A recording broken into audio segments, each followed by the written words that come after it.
Friends, welcome back. How are you? आप लोगों को कैसे चल रहा है बेटा? आप लोगों ने क्वेश्चंस ट्राई किए? पिछली बार मैंने आपको काफी अच्छा सारा होमवर्क दिया था। क्या आपने सारा होमवर्क किया? आंसर इज हाँ मैम, बहुत सारा किया। गुड। और कुछ बच्चों ने नहीं किया। अगर आपने नहीं किया तो पहले अपना होमवर्क करेंगे, फिर नेक्स्ट वीडियो पे जाएंगे।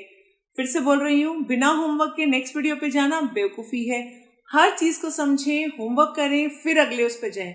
हर चीज को समझें, होमवर्क करें, फिर आगे जाए। इस तरीके से ही हमें आगे चलना होता है। और हाँ, एक बात और, जैसे कि मैंने आपको शुरुआत में बताया था कि आप लोगों को होमवर्क करने से पहले क्लास वर्क रिवाइज करना होता है।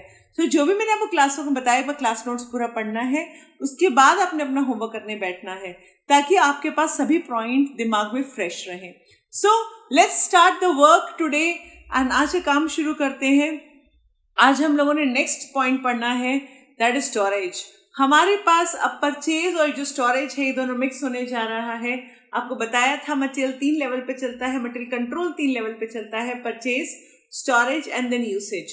तो अभी हमारे को बेसिकली परचेज और स्टोरेज को मिक्स कर रहे हैं कि जो सामान आ रहा है वो कब मंगवाना है, कितने सामान पे मंगवाना है, क्या खत्म होने के बाद मंगाओ। मतलब कि जैसे सपोज करिए आप हमेशा ऐसे ही करते हैं ना, शायद आपका जब टूथपेस्ट खत्म हो जाता है तो उसके बाद मम्मी को चिल्लाना शुरू करते, मम्मी टूथपेस्ट खत्म हो गया। और मम्मी फिर चिल्ला रही होती है, तुम लोगों को पहले बताना चाहिए था, हमें 2-3 दिन पहले बोलना चाहिए था, मैं मार्केट गई थी, ले आती। एंड यू से आज खत्म हो गया, मैं क्या करूं? राइट? आपको पता है कि वो सामान, वो ट्यूब, आपकी टूथपेस्ट ट्यूब खत्म होने वाली है, तो ऑब्वियसली आपको टाइमली बताना चाहिए। राइट? और जैसे कि बहुत सारे लोग, हम लोग देखते हैं कि इवन हमारे स्टाफ में भी ये प्रॉब्लम आती है कि स्टाफ भी इस चीज को ध्यान नहीं देता है। स्टाफ भी लगा हुआ है काम करने, और सामान खत्म होने के बाद वो बोलते हैं खत्म हो गया जी, अब हम क्या कर सकते हैं। सो माय डियर, एक बात समझनी पड़ेगी कि जो भी आपका जो सामान है वो खत्म होने से पहले बताना चाहिए। बट कितना पहले बताना है, कैसे बताना है, वो चीज आज हमें डिस्कस करनी है। That means I am talking, let's come, I am talking about material levels, that is stock levels. Material levels or stock levels. Right, so I am taking the example of the same toothpaste tube. Right, this is your toothpaste tube. Okay.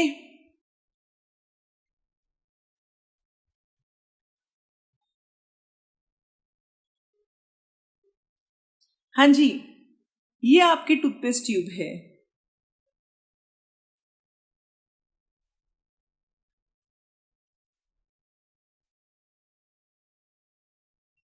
Right, this is your toothpaste tube. ऐसे ही मैं एक और बताती हूँ कि मेरे पास जो मेरी हाउसमेट थी, वो क्या करती थी, वो उसको पता था कि आज मुझे जल्दी जाना है, तो वो क्या करती थी, मेरे पास आती थी, मैम मैं क्लास में हूँ, तभी मैम देखो आई नॉक किया, ma'am I want to speak to you.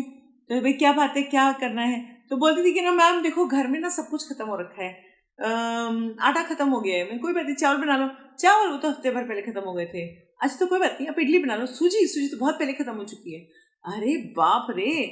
सो अब मैं जा रही हूँ जल्दी, since I don't have work to make dinner, आज मुझे खाना तो बनाना नहीं है, कि कुछ घर में है ही नहीं। तो मैंने उसको कितनी बार समझाया कि मुझे कुछ दिन पहले बता दिया करो कि सामान खत्म होने वाला है, बट ना जी ना, उसने तो सुनना ही नहीं था, क्योंकि उसको छुट्टी जो जल्दी चाहिए थी। अब ऐसे केस में हम क्या करेंगे? सो मैंने क्या किया, मैंने ये रहा मेरा आटे का ड्रम, और उस ड्रम पे भी मैंने क्या किया, एक सिस्टम बनाने का तैयारी कर रही हूं। Right, this is my drum. So my drum is there, my your toothpaste is there, I am giving you so many examples. और मैं चाहती हूँ कि ये फॉर्मूलाज आप अपने आप बनाएं, और ये कोई बहुत ज़्यादा रिजिड फॉर्मूलाज नहीं है, हमने अपनी कॉमन सेंस बनाए हैं। These are not the formulas that are based on some mathematical derivations. ये mathematical derivation based नहीं है, ये हमारी कॉमन भाषा के कॉमन एक्सपीरियंस बेस्ड फॉर्मूलाज है। Right? So I am taking 2 things. सो सबसे पहले बता रही, this is zero stock. Okay, now this is a level, या इसको हम कहते हैं रीऑर्डर लेवल। रीऑर्डर लेवल क्या? रीऑर्डर लेवल का मतलब होता है हमने कितने लेवल पर आकर के सामान मंगवाना है. सो what is reorder level? Reorder level is a level where new orders are to be placed. जहां पर हमारे को नया ऑर्डर मंगवाना है, क्योंकि सामान खत्म होने के बाद बहुत तकलीफ होती है. आप तो फिर भी टूथपेस्ट कर सकते हैं घर में. टूथपेस्ट खत्म होने के बाद आप शायद मंजन हो गया कुछ और कर सकते हैं, बट फैक्ट्री में तो प्रोडक्शन रुक जाएगी ना बेटा. और अगर फैक्ट्री में प्रोडक्शन रुक गई तो फिर बहुत नुकसान होएगा.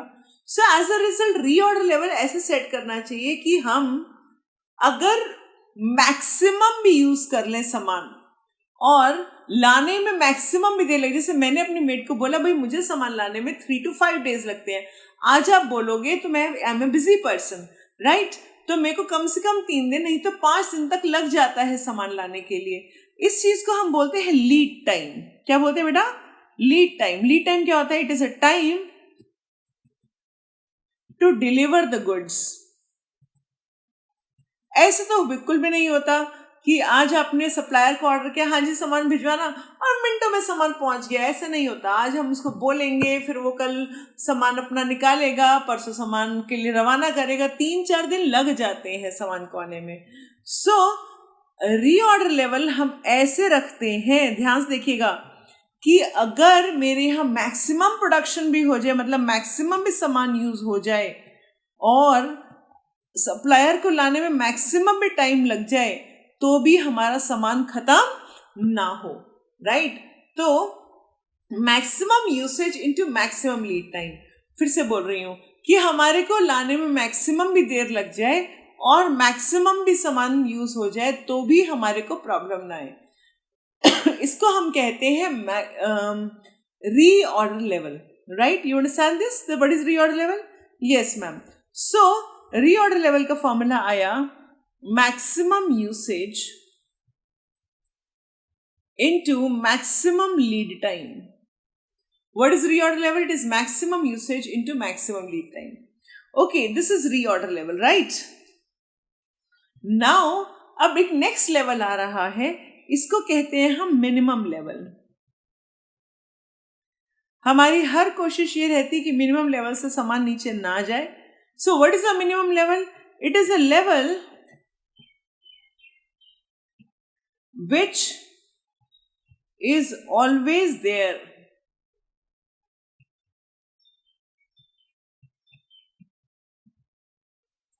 after average usage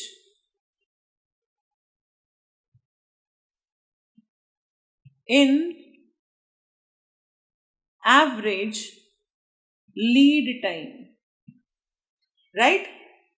After average usage in average lead time. So this is called as minimum level. Okay, so what is minimum level? Minimum level is a level जहां पर हमारा एवरेज यूज और एवरेज टाइम लगे तो हमारे को जो बच जाएगा that is called as minimum level. मतलब कि दोबारा से देखिएगा, देखिए मैं मिनिमम लेवल किसको बोल रही हूं. हमने रीऑर्डर लेवल पे सामान मंगवाया, राइट. मैंने अपने ड्रम में, आटे के ड्रम में एक लाइन लगा दी थी कि भाई देखो जैसे ही ये सामान जैसे ही लाइन पे आ जाए तो आपने मुझे बता देना है कि सामान खत्म हो गया. अब मैंने तो इस तरह से लाइन लगाई थी रीऑर्डर लेवल की कि मैक्सिमम भी यूज हो जाए, मतलब मेरे घर में मेहमान भी आ जाए और मुझे 3 नहीं पूरे 5 दिन भी लग जाए तो भी मेरा सामान खत्म ना हो, राइट. बट नॉर्मली तो ऐसा नहीं होता. नॉर्मली तो घर में मेहमान नहीं आते ना. सो नॉर्मली क्या होता है, हम एवरेज यूज कर रहे होते हैं और सामान भी लगभग एवरेज टाइम में आ जाया करता है. तो अगर हमारे पास हमने सामान रखा इतना सारा ये सोच करके कि भाई मैक्सिमम भी यूज हो जाए और मैक्सिमम भी टाइम लग जाए तो भी गड़बड़ ना हो, बट अल्टीमेटली यूज थोड़ा कम, मतलब यूज हमने एवरेज किया तो उसके बाद कुछ सामान बच जाना चाहिए. सो ये जो सामान आपका बचा है इसको हमने कहा this is minimum level. What is it? This is minimum level. So what is minimum level? Minimum level is ROL, मतलब रीऑर्डर लेवल से माइनस, नीचे है ना तो क्या माइनस किया, अगर मैं एवरेज यूज करूं और एवरेज देर लगे सामान लाने में तो भी कुछ सामान बचा होगा, this is called as minimum level. Okay, अब आता है मैक्सिमम। अब हम देखते हैं मैक्सिमम लेवल हम कैसे बनाएंगे। खुद सोचते हैं मैक्सिमम लेवल कहाँ तक पहुंचेगा, कितना मैक्सिमम स्टॉक एक के पास हो सकता है। तो हुआ क्या, मान लीजिए आपके पास इतना टूथपेस्ट रखा हुआ था ट्यूब में और अभी आपने मम्मी को बोल दिया मम्मी सामान लाना है, मेरा टूथपेस्ट खत्म होने वाला है। और मम्मी ने क्या किया, फटाफट गई। अभी बस मम्मी जब आपने आवाज लगाई, मम्मी नीचे जा ही रही थी दूध लेने, तो मम्मी क्या करी, वहीं से एक टूथपेस्ट ट्यूब भी ले आई। अरे अभी तो मेरे पास इतना सारा सामान यूज हुआ था, मतलब इतना सारा ऑलरेडी पेस्ट रखा हुआ था। रीऑर्डर लेवल के जितना सामान और रखा हुआ था वो कितना ले आई, ROQ ले आए। अगर समझदार होंगी तो EOQ लाएंगी, अगर नहीं अदरवाइज तो ROQ लेके आएंगी। पर उतनी देर में मैंने बहुत थोड़ा सा यूज किया था, बस एक टाइम ब्रश किया था। So this is called as minimum usage into minimum lead time, right. Maximum stock लाने के लिए ऑब्वियसली मैं मिनिमम यूज करूंगी उतनी देर में जितनी देर में सामान आ रहा है, राइट। तो इसको हम कहेंगे maximum level. So what is maximum level? Maximum level is a level, ये वो लेवल है जहां पर हम पहुंच जाते हैं अगर जब हमने अपने टाइम पे सामान मंगवा लिया, जितना हम सामान मंगवाते हैं उतना मंगवाया, और अभी यूज के नाम पे बहुत थोड़ा यूज हुआ है जितनी देर में सामान आया, right. Very small period of time, उतने में मैंने जितना यूज कर लिया, that is called as maximum level, right. So this is my maximum level. Do you understand this? ROL minimum level, maximum level. हमें फॉर्मूला समझ में आ गया। हम मैक्सिमम लेवल की डेफिनेशन क्या लिखेंगे? It is a level which can be achieved, it is a level which can be achieved when we get ROQ in minimum lead time and minimum usage was there. अभी minimum usage था, बहुत थोड़ा सा usage था, और थोड़े से time में थोड़ा सा यूज करने के बाद भी मेरा ROL ऑलरेडी रखा था, ROQ और आ गया, that is called as maximum level. इसके बाद बेटा हमारे पास नेक्स्ट लाइन आ रही है, इसको कहते हैं हम डेंजर लेवल, राइट। ये डेंजर लेवल जो है वो हम सब अपने हिसाब से बनाते हैं, और इसके अलावा एक और आता है average level, right. What is average level of stock? सबसे पहले मैं एवरेज लेवल की बात कर रही हूँ। एवरेज लेवल जो है बेटा जी, ये दो तरीके से निकाला जाता है। एक तो normal simple formula, minimum level plus maximum level divide by 2। This is a very very easy वाला फॉर्मूला, ये तो आपको पता ही है कि कैसे निकलता है। Minimum level plus maximum level divide by 2, मतलब कि सिंपल एवरेजिंग निकाली है। दूसरा हम एक और तरीका है, वो क्या है? Minimum level plus EOQ divide by 2। मतलब कि आपको याद होगा जब EOQ आया था तो हमने एवरेजेस निकाला था। कैसे निकाला था averages? 0 EOQ 0 EOQ 0 EOQ 0 EOQ, right. अगर हमारा average level 0 plus EOQ divide by 2, तो हमने क्या कर दी? EOQ divide by 2। बट यही चीज हमने देखा कि इतना ही नहीं होता। अभी हमने देखा कि अब 0 नहीं है, नीचे मिनिमम लेवल तो होना ही होना है। इसका मतलब मिनिमम लेवल तो उतना रहेगा ही रहेगा, कम से कम इतना तो रहना ही रहना है। EOQ आ रहा है जा रहा है, आ रहा है जा रहा है, आ रहा है जा रहा है, तो इसलिए हमें क्या कहा? मिनिमम लेवल, ये तो फिक्स्ड है। और EOQ डिवाइड बाय 2, क्योंकि EOQ फ्लक्चुएट कर रहा है, आ रहा है सामान यूज हो रहा है, आ रहा है सामान यूज हो रहा है, बट मिनिमम तो उतना है ही है हमारे पास। तो इसलिए हमारे पास एवरेज लेवल का एक और फॉर्मूला है, minimum level plus EOQ divide by 2। इसी वजह से जब हमने कैरिंग कॉस्ट निकाला था पिछली बार, आपको याद होगा PTR का 12th पॉइंट, तो कैरिंग कॉस्ट निकालते समय हमने बोला था, हमने वैसे पढ़ा था average level into C, but average level के अंदर आपने ये वाला फॉर्मूला भी पढ़ा था, minimum level plus EOQ divide by 2 into C। सो वो ये 12th लेवल जो 12th पॉइंट PTR था, है ना, पिछली क्लास में आपने नहीं, पिछली से पिछली क्लास में आपने किया था, उसके अंदर आपने कैरिंग कॉस्ट का एक फॉर्मूला पढ़ा था। मैंने कहा था ये फॉर्मूला मैं आपको बाद में बताऊंगी। तो ये फॉर्मूला बाद में क्या है? It is like average stock into carrying cost. Average stock निकालने के दो तरीके हो गए. सो पहले तो हमारे पास मिनिमम नहीं था तो हमने क्या किया, सिंपल EOQ डिवाइड बाय 2 कर दिया था. बट अब हमारे पास मिनिमम है तो ऑब्वियसली मुझे मिनिमम को कंसिडर करना पड़ेगा. क्लियर है ये बात? Right ma'am. सो अब मैं एक और लेवल कराने जा रही हूं. This is called as danger level. Right, this is danger level.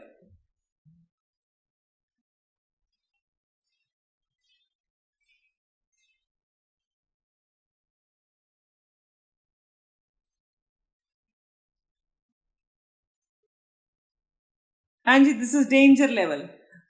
Right. So danger level क्या होता है वो हम समझते हैं. देखो बेटा, ये एक सिस्टमैटिक लेवल नहीं है. अभी तक जो आपने पढ़े थे ROL या मैक्सिमम लेवल या मिनिमम लेवल, ये सब हमारे सिस्टमैटिक लेवल्स हैं. बट डेंजर लेवल कभी कभी हम लोग किसी किसी कंपनी में यूज करते हैं. तो डेंजर लेवल क्या होता है? डेंजर लेवल का मतलब होता है कि this is equal to minimum usage. वैसे बुक टू बुक या कोर्स टू कोर्स ये फॉर्मूला भी चेंज किया जा रहा है. सो फिर भी जो मोस्ट पॉपुलर फॉर्मूला है वो है minimum usage in emergency lead time. इतना थोड़ा सामान, मतलब ये तो डेंजर लेवल है. यहाँ तो अब आपको फिर नॉर्मल वेंडर से भी नहीं मंगवाना. अगर मान लो प्रोडक्शन बिल्कुल रुक जाने की प्रॉब्लम होने वाली है तो आप डेंजर लेवल पे आ गए तो क्या करेंगे? आप इमरजेंसी में सामान खरीदेंगे. आज इमरजेंसी में भगाओ बेटा, जो रेट मिलता है ले आओ, अभी थोड़ा सा ही ले आओ, बट बाकी प्रोडक्शन होने के बाद फिर नॉर्मल वेंडर से मंगा लेंगे. राइट. सो कभी कभी ऐसा होता है, जैसे कि मम्मी भी ऐसा करती हैं. कभी कभी आपको दौड़ाती हैं, जा बेटा दौड़ के फटाफट नमक की थैली लेके आ. अरे नमक नहीं है क्या? मुझे बिल्कुल खत्म हो गया, अभी सब्जी में डालने को भी नहीं है. ओहो, फिर क्या करते हो आप? भी दौड़ लगाते हो, नहीं जी मैं लेके आता हूँ. So means this is danger level. Right. तो इट इज मिनिमम यूसेज. हम बहुत थोड़ा यूज करेंगे इमरजेंसी लीड टाइम में. इमरजेंसी मतलब क्विक सामान मंगवा रहे हैं हम, जल्दी जल्दी सामान मंगवा रहे हैं. This is called as danger level. Right. So हम लिखेंगे danger level is a level where we do not wait for normal supplier. हमारे नॉर्मल सप्लायर से जब आएगा तब आएगा, हम अभी उनके साथ नहीं कर सकते हैं. So danger level is a level where we do not wait for normal supplier. Right. तो हम क्या करेंगे? बहुत सिंपल है जी. We will be at this level, organization do ad hoc purchasing. क्या बेटा? इस लेवल पर आकर कंपनी एडहॉक परचेजिंग करती है. जल्दी दौड़ो, लेके आओ, जो भी रेट मिल रहा है. नॉर्मल वेंडर से सामान जो कि नॉर्मल टाइम में आएगा नहीं मंगवाया जाता है, फटाफट सामान मंगवाया जाता है. This is called as danger level. Right. So कुछ बुक्स में मैंने ऐसा भी देखा है कि वो minimum usage into average lead time करते हैं, कुछ मिनिमम लीड टाइम करते हैं. So it depends upon the type of book and the type of authors भी, because it is not a danger level is not a conventional level. ये सिर्फ हमने अपनी तरफ से एक और मार्क लगा दिया है, एक और कोटिंग लगा दी है. ये लेवल्स क्यों मेंटेन किए जाते हैं मैम? बहुत सिंपल सी बात है, हमारे को इमरजेंसी परचेज ना करनी पड़े, प्रोडक्शन ना रुक जाए. Right. What is the advantage of level setting? देखिए लेवल्स बहुत जरूरी होते हैं. इसके एडवांटेजेस क्या हैं? Number 1, that the stock is always available. ऐसा ना हो कि कभी भी सामान खत्म हो गया हो. सामान हमेशा हमारे पास हो.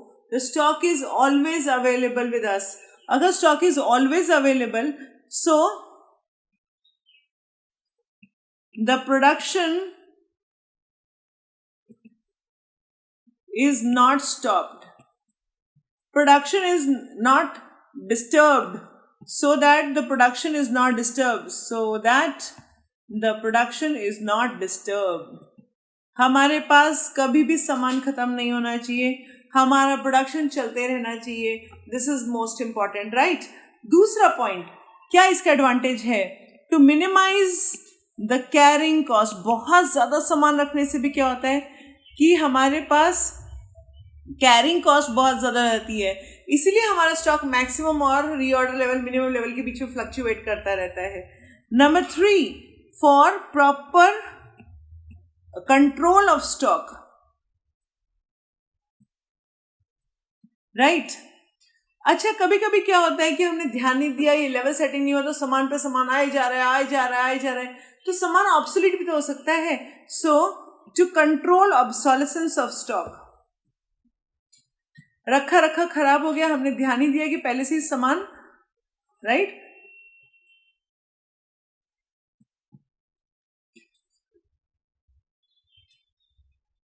To control obsolete stock, right. जो सामान रखे रखे खराब हो जाता है, अगर हमें पता हो कि इसमें मैक्सिमम लेवल इतना है, मिनिमम लेवल इतना है, इतने पे नया सामान लाना है, तो कभी भी सामान रखा रखा खराब नहीं होगा. हम लाएंगे ही तब जब जरूरत होगी, जब वो रीऑर्डर लेवल में पहुंच जाएगा, राइट. इसके अलावा और क्या फायदा है?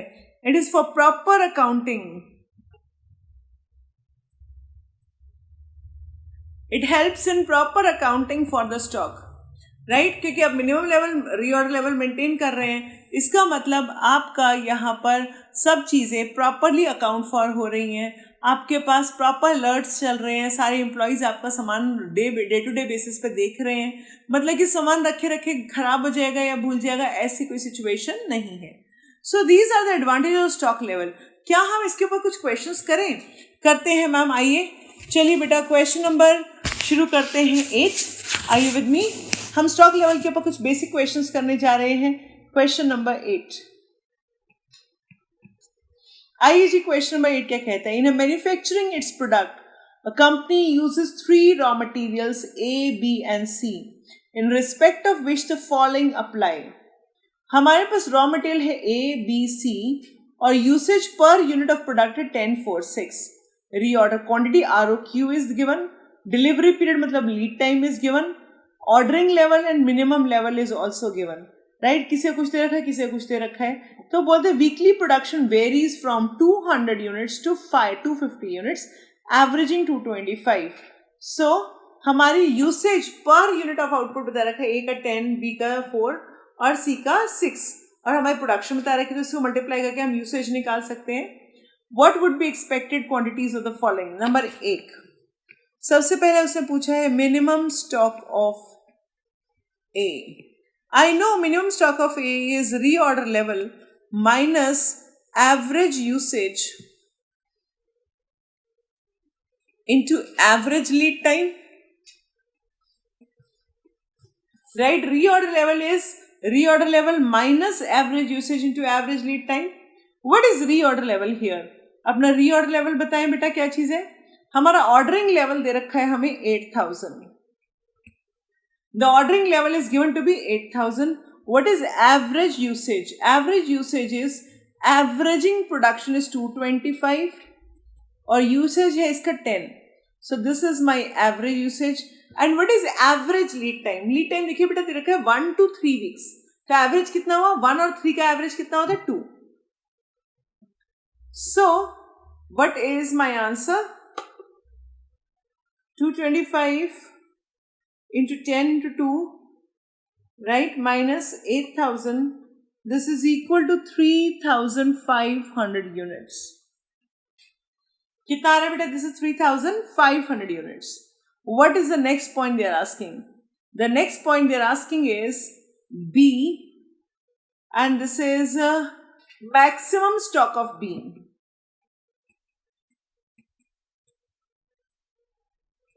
Maximum stock of B. Maximum stock का लेवल क्या फॉर्मूला था? Reorder level plus reorder quantity minus minimum usage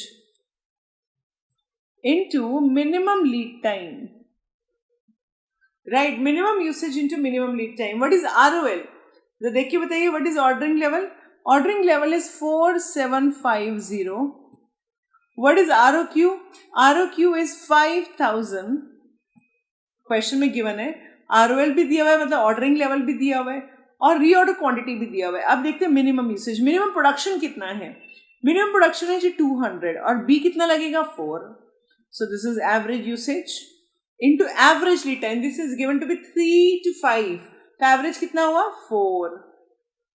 right? So 200 into 4 into 4 is equal to 3200, right? So अब हम देखते हैं कितना होगा. 4750 plus 5000 minus 3200, it is equal to 655. What is the, अच्छा यहाँ मिनिमम लीड टाइम यूज करते हैं, एवरेज नहीं, सॉरी बेटा मैंने एवरेज यूज कर लिया. What is the minimum lead time? 3 days, है ना. सो मैं वही सोच रही कि गलती नहीं कि एवरेज नहीं लेना, हमें मिनिमम लेना है. एवरेज तो हम लोग लेते हैं मिनिमम के अंदर. Okay, so minimum usage into minimum lead time. हमने किसी भी फॉर्मूला को रटना नहीं है, हमने अपने फॉर्मूलाज को खुद लर्न करना, खुद समझना है, और खुद समझेंगे तो कभी गड़बड़ नहीं होगी. जैसे मेरे को अभी मैं समझा हुआ है, इसलिए दिमाग में आया कि मैंने एवरेज कैसे यूज कर लिया, वो तो मिनिमम होना चाहिए था, right. So this is 4750 plus 5000 minus how much? This is how much are you subtracting? This is minus 2400. So this becomes 7350 units. Okay, now comes the third part. My third part says reorder level of C. मुझे मालूम it is equal to maximum usage into maximum lead time. What is maximum production? My maximum production is 250. C का usage था 6, this is the maximum usage, और lead time इनका maximum है 4. 2 to 4 लिखा हुआ था, मैक्सिमम कितना हुआ? 4. सो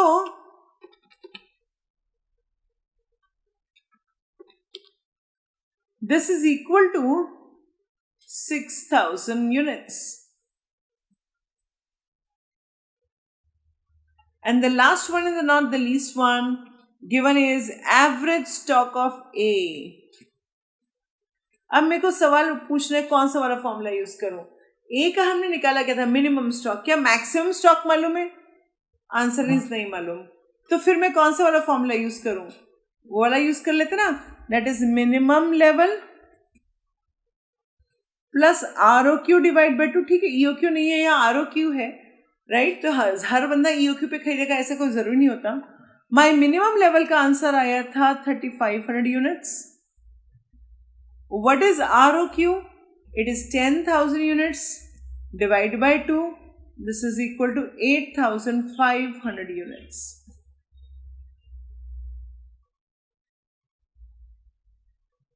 It is equal to 8500 units, right? So this is your question number 8.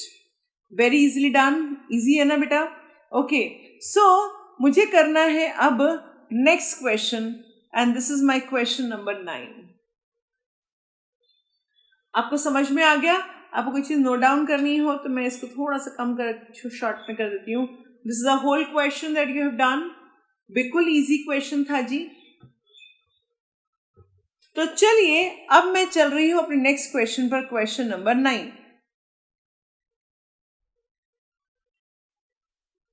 Are you with me? Right. तो क्वेश्चन नंबर 9 देखते हैं. The following relations to the inventory cost have been established for ABC limited. Order must be placed in multiple of 100 units. Order हमारे को चाहिए in the multiple of 100 units. Requirement for the year are 3 lakh units. What is your annual requirement?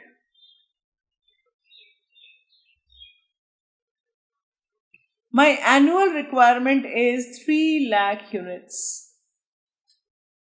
Orders must be placed in multiple of 100 units only. जो order होगा वो 100 के multiples में ही जाना है. Purchase price, that is per unit price,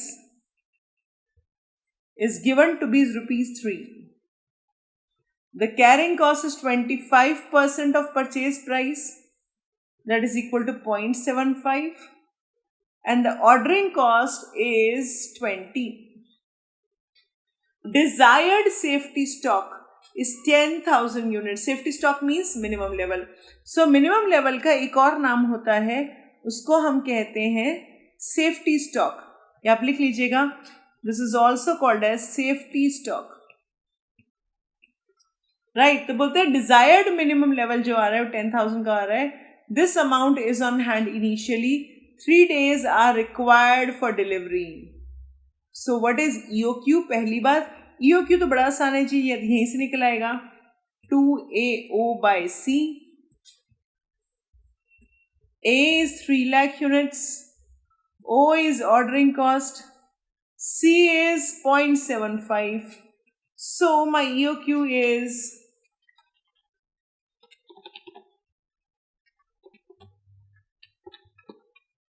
ये आ रहा है जी हमारा 4,000 यूनिट्स. 4,000 units right. उसके बाद वो पूछ रहा है how many orders should be placed each year. मतलब कि what is the number of orders. मुझे 3 लाख यूनिट चाहिए था. 4,000 यूनिट्स एक बार में यूज हो रहा है राइट. सो 3 लाख यूनिट्स हो रहा था, 4,000 हो रहा है. So this is equal to 75 orders. How many orders? There must be 75 orders. So this is the number of orders. Okay so number of orders is also there. आगे चलते हैं हम. My next point is what is said at what inventory level should the order be placed. कितना inventory level है जहां पर order place करना है. मेरे को मालूम है इन्वेंट्री लेवल जहां ऑर्डर प्लेस करते हैं उसको तो आरओएल बोलते हैं. आरओएल का फॉर्मूला होता है maximum usage into maximum lead time. But यहाँ पर मेरे पास मैक्सिमम लीड टाइम तो है ही नहीं. मुझे तो मैक्सिमम लीड टाइम बताया नहीं. मैंने उसे बताया 3 days are required for delivery.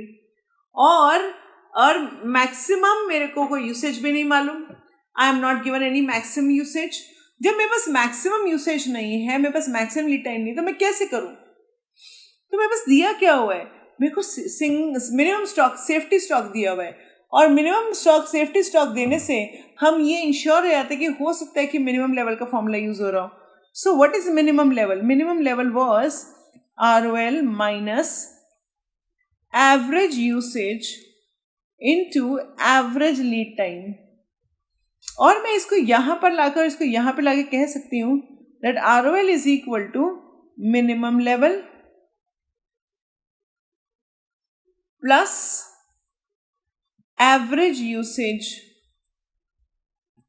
Into average lead time. Right. So मैंने क्या किया, रादर मैंने सिंपल काम किया कि मैंने ये वाला जो एवरेज वाला था वो मिनिमम की तरफ ले गई, तो माइनस वाला क्या हो गया, प्लस हो गया. अब मिनिमम लेवल मुझे मालूम था, ऑर्डरिंग लेवल ढूंढना था, दैट इज रीऑर्डर लेवल ढूंढना है. मिनिमम लेवल मुझे मालूम है 10,000. एवरेज लीड टाइम भी दे रखा है देखो 3 days. मैम आप कैसे कह सकते हो, आपको ये एवरेज है, अब इसे 3 दिया हुआ है, 3 का मतलब एवरेज थोड़ी ना होगा. हाँ बेटा एवरेज ही होगा. क्यों? देखो अगर सपोज करो मैं आपसे पूछती हूँ बेटा आप कितनी चपाती खाते हो, आप बोलोगे मैम 2 चपाती खाता हूँ.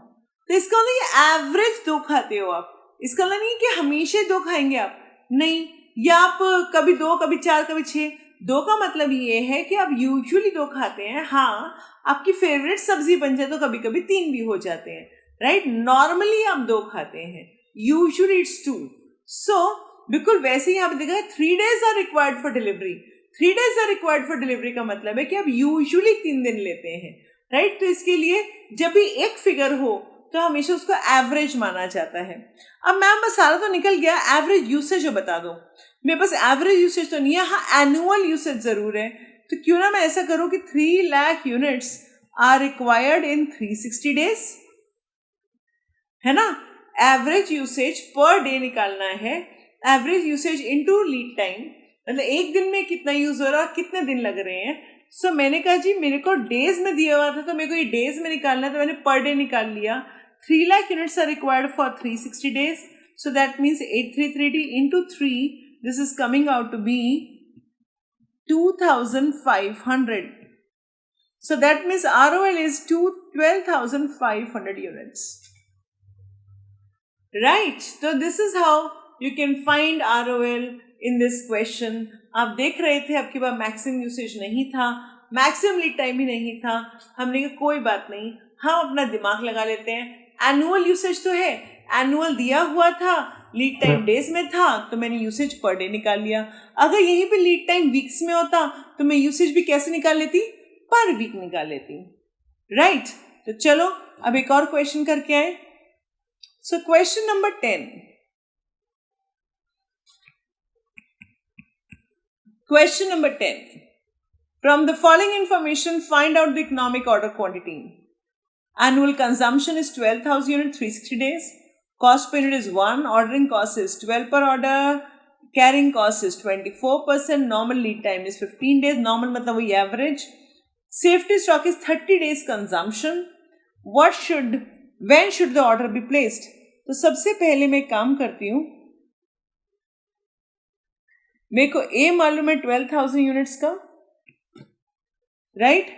उसके बाद मुझे ओ मालूम है, that is 12 per order. And what is C? C is 24% of cost per unit, this is 0.24।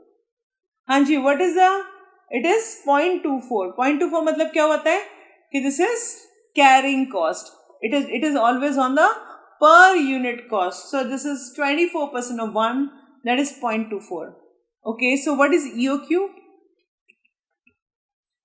2 into 12,000 into 12 a 0.24. This is coming out to be 2 into 12,000 into 12 divide by 0.24 is equal to, under root निकालेंगे तो it is coming out to 1095.4 units, almost 1095 units. तो हमारे पास units आए हैं 1095 units. Okay, आगे चलते हैं। उसे कहा when should be the order be placed, ये ऑर्डर प्लेस कब होगा। सो EOQ आ गया, मेरे को ऑर्डर प्लेस करने के लिए ROL चाहिए, हमारा री ऑर्डर लेवल चाहिए। देखते हैं री ऑर्डर लेवल कब आ रहा है, कैसे आ रहा है। तो ऑर्डर प्लेस करने के लिए हमें क्या चाहिए होता है बताइए। री ऑर्डर लेवल के लिए वही मिनिमम वाला लगाए क्या हमारे पास सेफ्टी स्टॉक है? हाँ जी। So what is the consumption per day? What is consumption per day? My consumption per day is 12,000 units are required for 360 days. Right? So 12,000 divided by 360, it's coming out to be 33.33 units per day. ये एक दिन का consumption है। तो minimum level कैसे निकलेगा? Minimum level आता है, हम बोलेंगे 30 डेज कंजम्पशन दे रखा है, सो 33.33 into 30 is equal to, this is equal to 1000 units. आप 33.33 मत लीजिएगा, 33.33 है, सो ऑब्वियसली वो बन जाएगा 9999, तो अल्टीमेटली कितना आ रहा है 1000 unit. This is safety stock, right. अब सेफ्टी स्टॉक से मैं रीऑर्डर लेवल निकाल लेती हूँ। आई नो रीऑर्डर लेवल कैसे निकलेगा, it is equal to minimum level, वही जो ऊपर फॉर्मूला सीखा था वही कर लेते हैं, plus average usage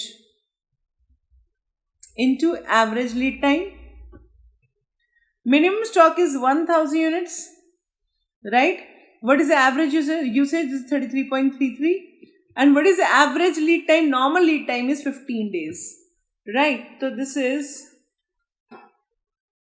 33.33 into 15, coming out to be 500 units. So this comes out to be 1500 units. Right, so this is my A answer.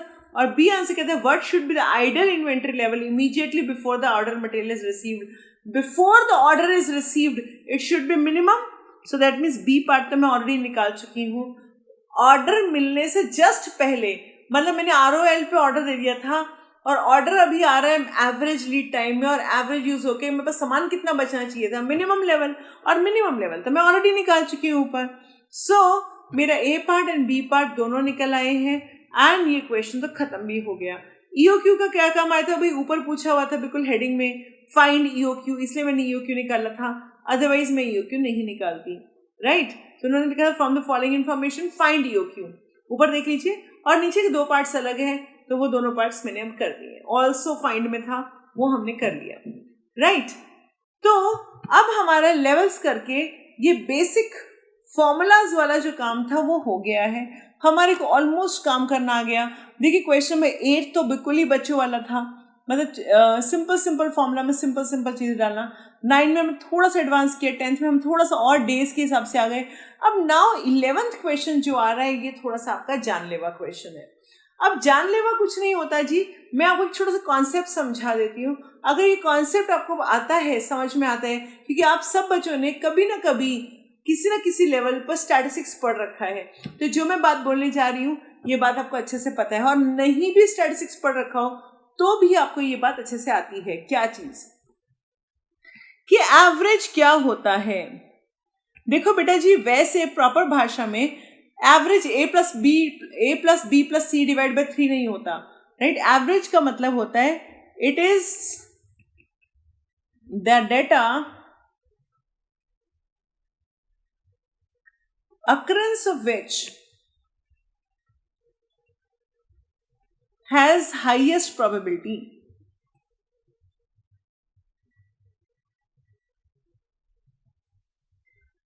Average क्या होता है? एवरेज वो डेटा है जिसकी होने की प्रोबेबिलिटी सबसे ज्यादा मैक्सिमम है। तो मान लीजिए मैं पूछती हूँ आपके घर से स्कूल कितनी दूर था, तो आप बोलते हैं मैम मेरा स्कूल तो सिर्फ 10 मिनट्स की वॉकिंग पर था। तो इसका मतलब आपका स्कूल यहाँ से 10 मिनट्स की वॉकिंग पे है, ये एवरेज डिस्टेंस है। इसकी आप 10 मिनट पहुंच जाएंगे, इसकी प्रोबेबिलिटी सबसे ज्यादा मैक्सिमम है। बट हाँ, कभी कभी थोड़ा देर भी लग जाती थी, क्योंकि बीच में कहीं जैम मिल गया या कोई दोस्त मिल गया, तो अल्टीमेटली हम बातें करने लगे, तो हम लोग 15 मिनट में स्कूल पहुंचे, राइट। या फिर आपको कभी कभी बहुत जल्दी कुछ प्रेशर आ रहा हो, है ना, तो 10 मिनट नहीं तो फिर भाग भाग के घर पहुंच जाएंगे, तो शायद 7 मिनट में घर पहुंच गए। या आपको जो ट्रैवल वॉकिंग डिस्टेंस था, आपके किसी दोस्त ने आपको बाइक पे छोड़ दिया, अल्टीमेटली और जल्दी पहुंच गए। तो इसका मतलब ये हुआ कि जिसकी सबसे ज्यादा प्रोबेबिलिटी है हम उसी को एवरेज कहते हैं। हाँ, बाकी कम या ज्यादा सब कुछ पॉसिबल है। इसीलिए हम हमेशा जब ग्राफ बनाते हैं तो हम हमेशा ये ग्राफ बनाते हैं, और इस ग्राफ को हम हमेशा इसको एवरेज बोलते हैं। एवरेज इसको इसलिए बोला जाता है क्योंकि इसकी होने की प्रोबेबिलिटी सबसे मैक्सिमम है, इसके होने की प्रोबेबिलिटी मैक्सिमम है। और जब मैक्सिमम अकरेंस प्रोबेबिलिटी होती है तो हम उसको क्या कहते हैं? Average. Okay, so this is the average data, right, this is the average data. अब मुझे चलना है कि अगर ये एवरेज का डेटा आ रहा है तो अब इससे हम क्या सीखते हैं। तो बेटा कभी कभी एवरेज a+b डिवाइड बाय 2 नहीं होता। कभी कभी क्या होता है कि एवरेज यहाँ तो क्या है, बिल्कुल बायनॉमियल डिस्ट्रीब्यूशन है। तो बिल्कुल जैसे आप कोई छाछ पे सामान डालें और उसको ऐसे से करें तो क्या होता है, ऐसी पहाड़ी बन जाती है, राइट। तो उससे क्या होता है कि बीच में गिरने की प्रोबेबिलिटी सबसे ज्यादा थी, आसपास कम थी, तो इसलिए हमने इसको कहा बायनॉमियल। बट कभी कभी क्या होता है कि जो डेटा का ग्राफ अगर हम बनाए तो वो ऐसे चल रहा होता है। अब हमारी रेंज तो है ये वाली सारी, right, this is a huge range. So अगर मैं इसको a+b डिवाइड बाय 2 करूंगी तो मेरा आंसर ठीक नहीं आएगा, जबकि इसकी एवरेज यहां पर आना है क्योंकि इसकी प्रोबेबिलिटी मैक्सिमम यहां पर आ रही है। सो a+b divide by 2 is not valid in such distributions, right. तो कभी कभी डेटा अगर थोड़ा सा डिविएटेड दे रखा हो तो आपको एवरेज निकालने के लिए थोड़ा दिमाग लगाना पड़ेगा। सो अब हम एक ऐसा क्वेश्चन करने जा रहे हैं जिसके अंदर आपने कोई फॉर्मूला नहीं लगाना है, सिर्फ कॉमन सेंस है। कभी कभी हमें लगता है कि मैम ऐसे कॉमन सेंस के क्वेश्चन हम कैसे कर पाएंगे, बेटा विद प्रैक्टिस सब कुछ हो जाएगा। तो हम अब पढ़ने जा रहे हैं question number 11। Are you all with me? So उन्होंने कहा IPL Limited has a small casting in one of its finished goods products. The castings are purchased from a foundry. The IPL Limited purchased 54,000 castings at a cost of 800 per casting. आपको बताया गया है कि हमारी जो annual consumption है वो 54,000 castings की है। and the per unit cost is 800 rupees per casting. The castings are used evenly throughout the year. और ये सारी की सारी कास्टिंग क्या हो रही है? Evenly through out the year use हो रही है, सारा साल बिल्कुल इवन यूज हो रही है. Evenly throughout the year in the production process on which 360 days per year basis. The company estimates that it costs 9,000 to place a single purchase order and about 300 to carry one casting in inventory for a year. That means आपको बताया गया है the company estimates the cost 9,000 to place a single order. एक order को place करने के लिए ordering cost 9,000 बता रखी है, और कैरिंग कॉस्ट मतलब to 300 rupees to carry one casting of inventory in a year. वही per unit per annum. So this is given to be 300 per unit per annum. Okay. So next it says that the high carrying cost result from the need to keep the casting in carefully controlled temperature and humidity conditions. बोलते हमारी जो high जो cost आ रही है carrying की, वो इसलिए आ रही है क्योंकि हमें बहुत ज़्यादा केयरफुली उसको टेम्परेचर में रखना पड़ता है और साथ में उसकी ह्यूमिडिटी कंडीशंस को भी देखना होता है. And from the high cost of insurance. So इन्होंने सिर्फ ये तो सिर्फ बताने के लिए करा है कि हमारे पास कैरिंग कॉस्ट क्यों हाई है. Now it says that delivery from the foundry generally takes 6 days. Delivery from the foundry generally takes 6 days, but it can take as much as 10 days. मतलब कि जो लीड टाइम है वो 6 days से 10 days का है तो सही, मगर ऐसा नहीं है कि 6 days मिनिमम है और मैक्सिमम 10 days है. आपको उन्होंने दे रखा है the days of delivery time, the percentage of its occurrence are shown below. आपको बताया हुआ कि जो डिलीवरी टाइम है वो दे रखा है 6 days, 7 days, 8 days, 9 days and 10 days, और परसेंटेज ऑफ अकरेंस बता रखी है 75%. मतलब कि सामान पहुंच जाएगा, इसकी प्रोबेबिलिटी क्या है 75%. तो प्रोबेबिलिटी 6 days में. इसका मतलब ये हो गया कि यही हमारा एवरेज है, ये मिनिमम नहीं है, क्योंकि इसकी 75%. अगर 75% प्रोबेबिलिटी 6 दिन में पहुंचने की है तो 7, 8, 9, 10 की तो बहुत कम है आगे, राइट. सो इसका मतलब 75% पहुंच जाएगा सामान. तो नॉट रीचिंग का प्रोबेबिलिटी कितनी है? नॉट रीचिंग की जो प्रोबेबिलिटी है, probability percentage for not reaching is 25%, right. तो 75% पहुंचाने के लिए लगा और 25% ना पहुंचाने के लिए लगा. अब ऐसे चलते हैं 7 days में, बोलते हैं 10% प्रोबेबिलिटी है, 10% प्रोबेबिलिटी है कि हमारा सामान क्या है और पहुंच जाएगा. तो मतलब 6 में 75 है, 10% और प्रोबेबिलिटी के 7 days में पहुंचेगा. इसका मतलब 85% प्रोबेबिलिटी होगी. 7 days में प्रोबेबिलिटी कितनी होगी? सिर्फ 10% थोड़ी ना होगी. तो इसका मतलब क्या हुआ? 7 days में सामान पहुंच जाएगा. 75% प्रोबेबिलिटी 6 days की थी, अब 10% और बढ़ गई, मतलब कि 15% रिस्क है. इसको मैं नॉट रीचिंग को क्या लिख सकती हूँ? The probability of risk is 15%. And then 5 more % probability of reaching in 8 days.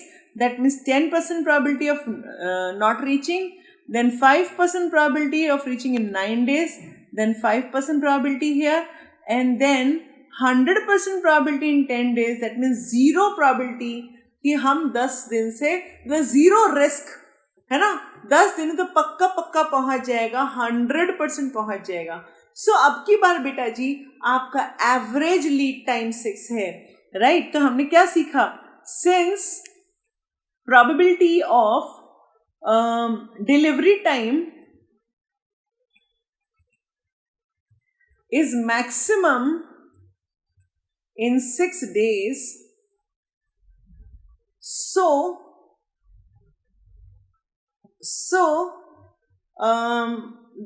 ये अगर हमारे 6 दिन में मैक्सिमम प्रोबेबिलिटी है तो इसका मतलब क्या हुआ?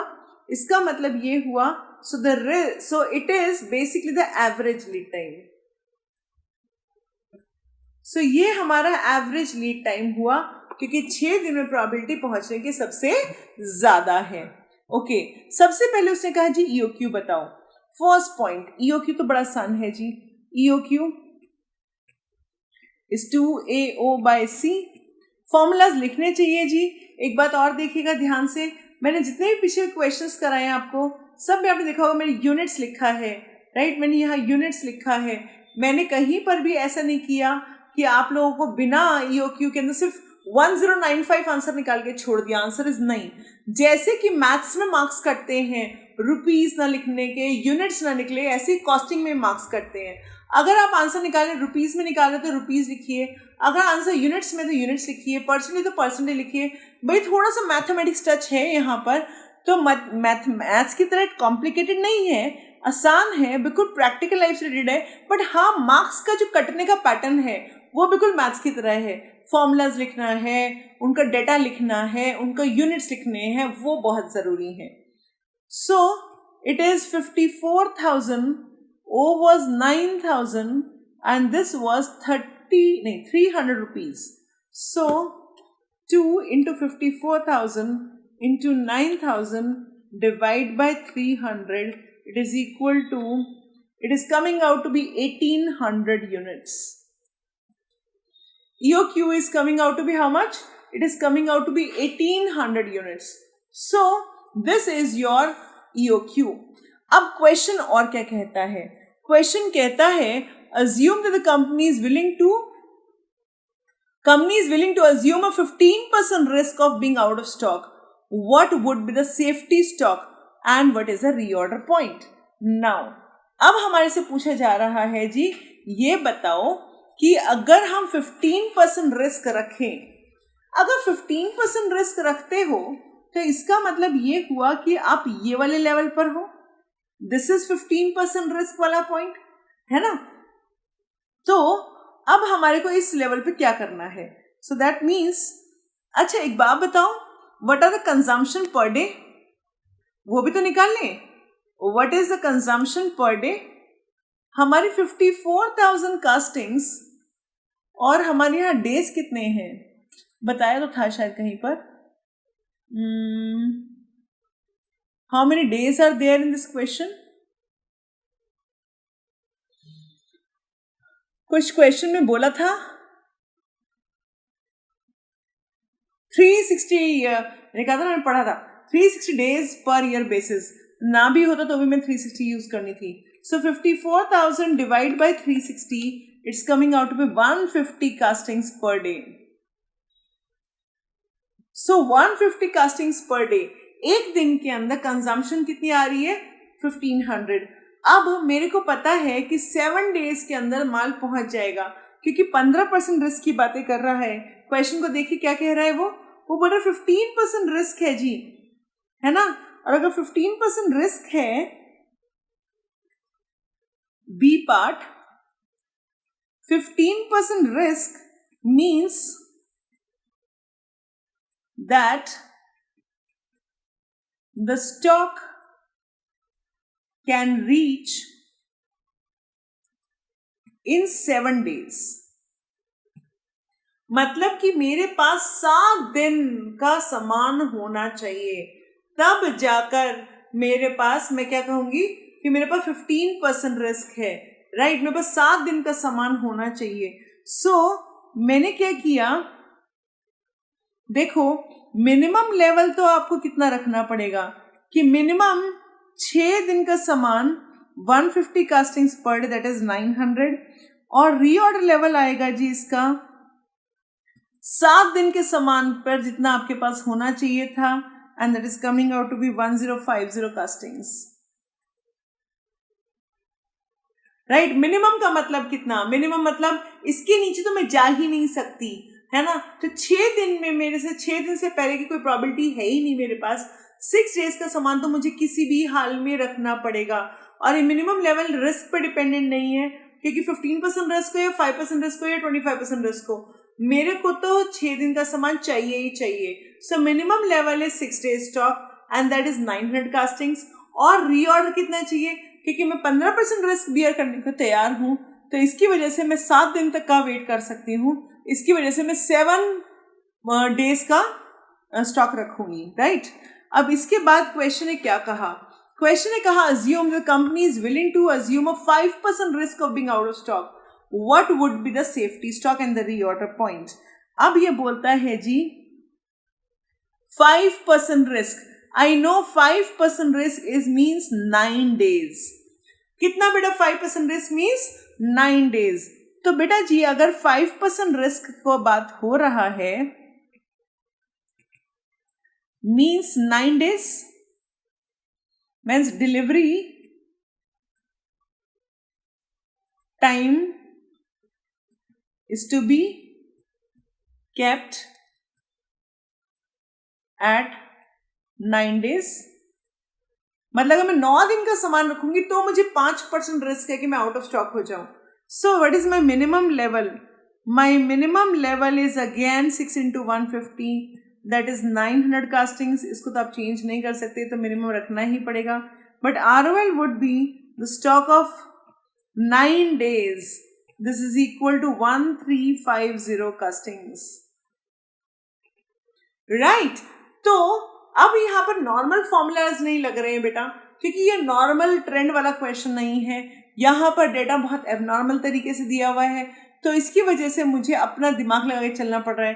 5% रिस्क का मतलब मैं 9 दिन तक का सामान अपने पास रखूंगी. मैं I just don't want to be out of stock. सिर्फ मैं 5% रिस्क बियर कर रही हूँ. That's it. Okay, now what is the fourth point? Fourth point says that assume 5% stock out risk. आप क्या अज्यूम कर रहे हैं? 5% स्टॉक आउट रिस्क अज्यूम कर रहे हैं. What would be the total cost of ordering and carrying inventory for 1 year? अब 5% risk के साथ आपको total cost of ordering and inventory इस साल भर के निकालनी है. तो कैसे निकालेंगे जी? देखिए, आई नो कैरिंग कॉस्ट कैसे निकलता है. Carrying cost is equal to minimum level plus EOQ. अब तो EOQ निकला पड़ा है हमारा, divide by 2 into C. So what is my carrying cost at 5% risk? मेरा मिनिमम लेवल था 900 यूनिट्स का. EOQ मेरा निकला था 1800 units divide by 2 into C was 300. अब मैं देखती हूँ कितना हुआ. This is ₹5,40,000. And what is the ordering cost? Ordering cost is number of orders. मेरे नंबर ऑफ ऑर्डर्स कितने हुए? 54,000 divide by number of orders 1800 into 9,000 rupees. So how many orders were there?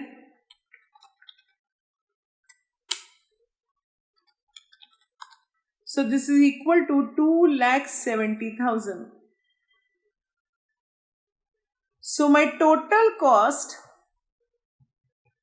comes out to be ₹8,10,000.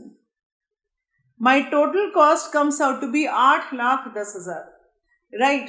So हमारी 8,10,000 का सारा आया हमारा carrying cost, हमारा ordering cost और हमारा total cost.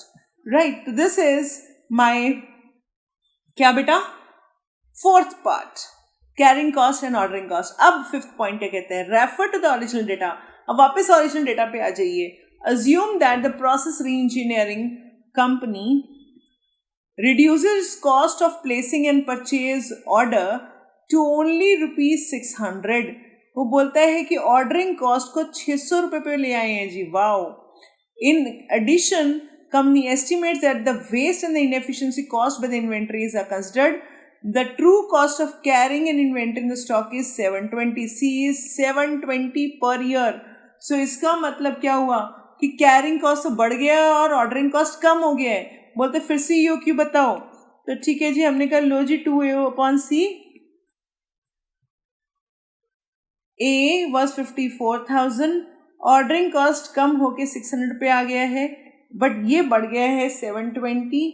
So 2 into 54,000 into 600 divide by 720, it is equal to 90,000 castings. 90,000? Sorry, under root नहीं लिया. हाँ जी, सो अंडर रूट करिए. This is 300 castings.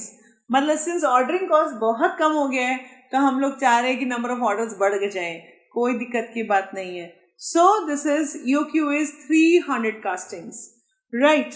अब वो क्या पूछता है, क्वेश्चन बोल रहा है अब, how frequently would the company be placing the order as compare to the old purchasing policy.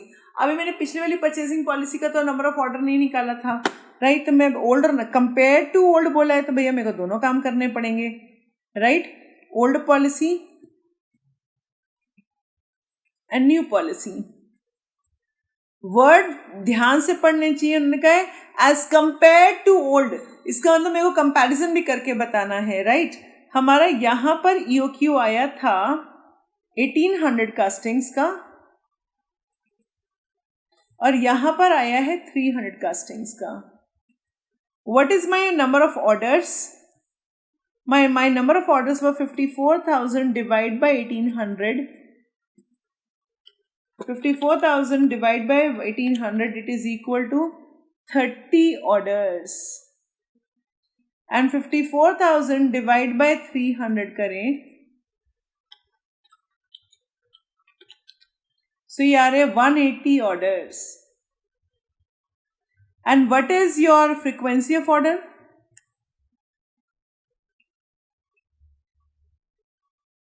360 days में 30 ऑर्डर प्लेस करने हैं. That means frequency of order हुआ 12. मतलब कि हर पूरे साल में 12 ऑर्डर प्लेस करने पड़ेंगे. बट अब की बात 360 डेज में 180 ऑर्डर्स प्लेस करने हैं. दैट मीन्स 2 डेज की फ्रीक्वेंसी आ रही है. सो यहाँ पर 12 डेज की फ्रीक्वेंसी थी और यहाँ पर 2 डेज की फ्रीक्वेंसी आ रही है. So we have made a comparative chart. हमसे जो पूछा गया हमने पूरा क्वेश्चन कंप्लीट कर दिया है. सो आज की क्लास में हम लोगों ने लेवल्स को बहुत ध्यान स्टडी किया, कॉम्प्लिकेटेड क्वेश्चंस भी किए और इजी क्वेश्चंस भी किए, है ना. तो आज बेटा जी हमारा ये स्टॉक लेवल खत्म होता है और अब आपको होमवर्क करने की बारी आई. तो अब आप होमवर्क भी करेंगे ना? हाँ जी. तो ज़रा बुक उठा लीजिए एक बार ज़रा अपनी और अपना होमवर्क कर लीजिए बेटा, right. The homework is you have to do, let's try question number 33, 34, 35, 36, 37, 38, 39, 40, 41, 42, 43. Ma'am मर गए. Okay 43, right. So 33 to 43.